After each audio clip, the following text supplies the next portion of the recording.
For over 2 years now, we've heard about nonstop investigations either involving the president directly, his campaign, Russia, tax fraud, campaign finance fraud. We've heard about a special counsel, which is something that we very rarely have and happen in this country.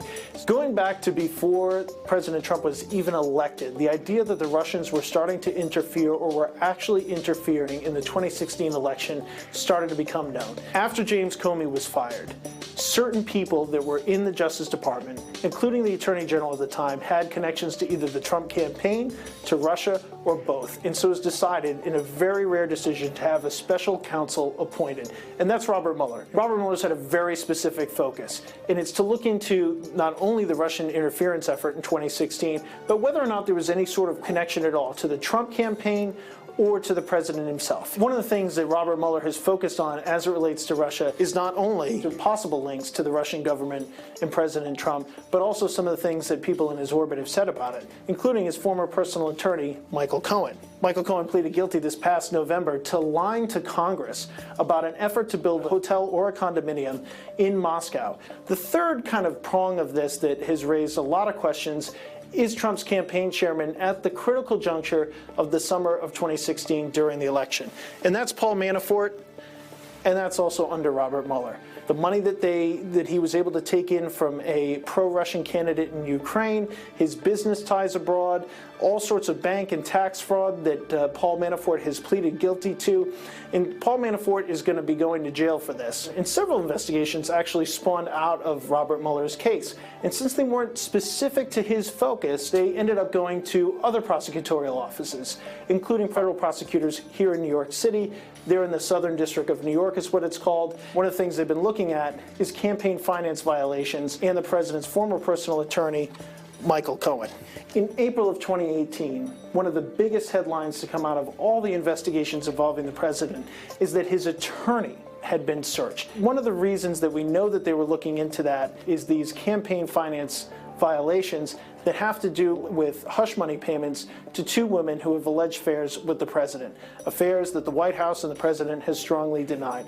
But this was a key focus of prosecutors in New York. And now we have two new fronts: individuals in the Trump organization and the Trump inaugural. Both of those things are being looked at by federal prosecutors in New York. Now, to make it just a little bit more complicated, we also can add state and local investigations.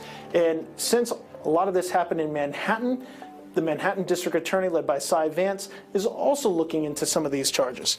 In addition to that, we have the New York State Attorney General, because they have some aspects of this to look into, too. So one of the things that they've already taken a look at is the Trump Organization. They're also going to take a look at Paul Manafort, and they're also going to take a look at Michael Cohen.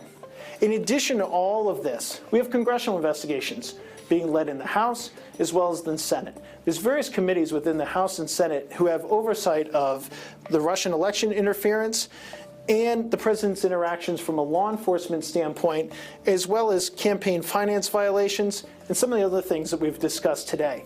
The reports that we're going to see first are from Special Counsel Robert Mueller and any future indictments from the Southern District of New York. At that point, Congress will have a really good sense of not only where to look, but whether or not there's something that may add up to impeachment. This has been an unprecedented time in U.S. history.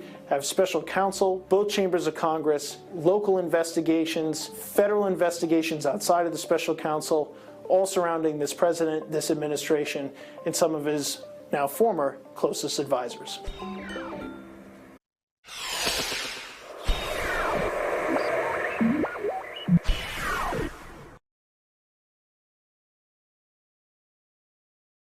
Hey, NBC News viewers, thanks for checking out our YouTube channel. Subscribe by clicking on that button down here, and click on any of the videos over here to watch the latest interviews, show highlights, and digital exclusives. Thanks for watching.